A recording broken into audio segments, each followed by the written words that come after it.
In yet another setback to the Congress party, senior leader and former Union Minister Kapil Sibal announced on Wednesday that he's quit the party as he filed his Rajya Sabha nomination as an independent candidate backed by the Samajwadi Party.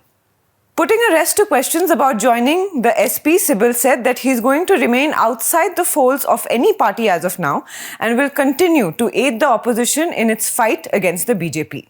But what led to this divorce in a 31-year-long marriage between Sibal and the Congress?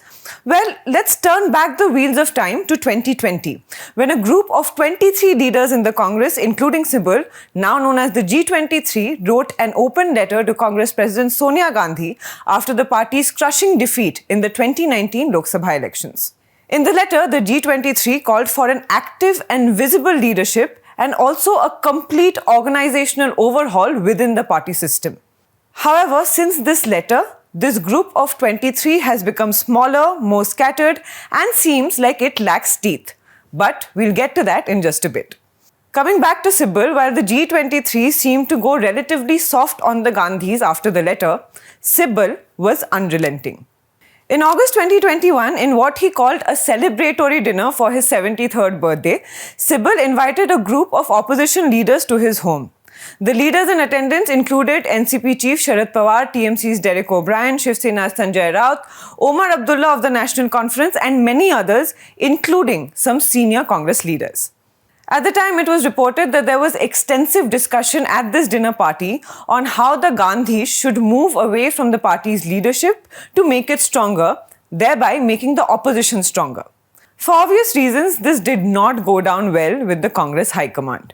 Then, a month later, Sibal trained his guns on the Gandhis yet again, and this time publicly, as the Congress's state unit in Punjab imploded just a few months before elections in the state. Sibal called for an immediate meeting of the Congress Working Committee, the highest decision-making body of the party, to look into the affairs of Punjab.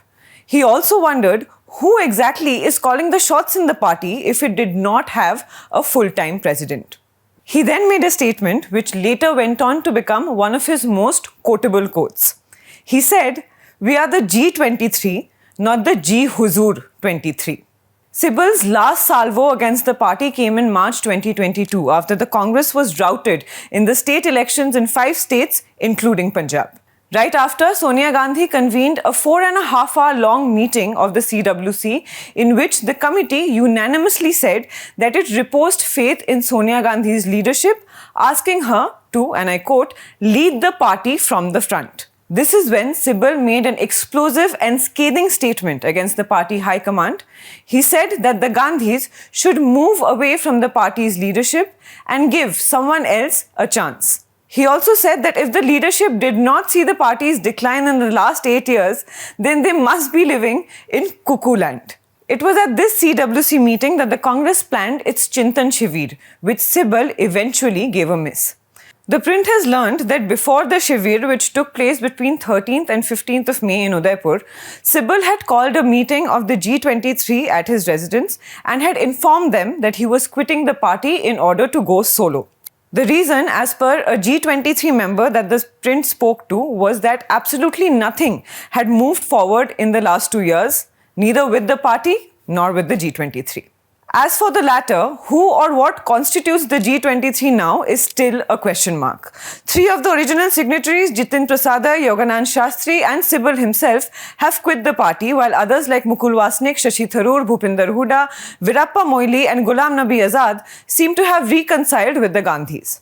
Yet others like Manish Tiwari have been sent to the political margins by the party, even as new additions like Preneet Kaur and Manishankar Iyer have apparently joined the group.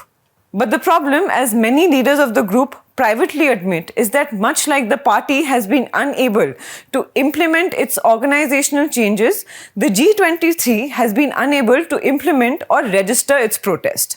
And now, most leaders within the group who held any political heft have either sided with the Gandhis or left the party. Speaking about Sibal alone, when he spoke against the Gandhis in March, Ghulam Nabi Azad countered him, saying that there was no question over the Gandhis' leadership. This even as the group's main demands, that of reviving a defunct parliamentary board, elections to the CWC and elections to the Congress's election committee remain unfulfilled, even though most of the leaders in the group attended the Chintan Shivir. Afterwards, some of these leaders were accommodated in Sonia Gandhi's advisory committee and in the party's task force for 2024 elections, raising questions on what the group's currently stated position is. As for Sibal, he says that if he gets elected as an independent to Rajya Sabha, he will not be able to join any other party unless he resigns as MP. This is Ishadrita Lahiri for The Print. For more, log on to theprint.in and log in to all our social media pages. Thanks for watching.